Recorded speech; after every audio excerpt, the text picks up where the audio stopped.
Dạ rồi, xin chào cả nhà nha. Em lại tiếp tục giao lưu một cây hải châu. Cây này đã được thuần chậu rồi nè. Cây này có chiều cao là 53, cây có phần tán là 40. Hoành em đo được chỗ này là 28 nha.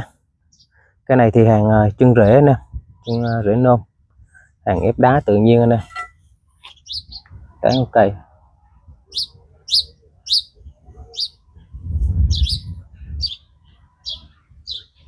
Đế này nè.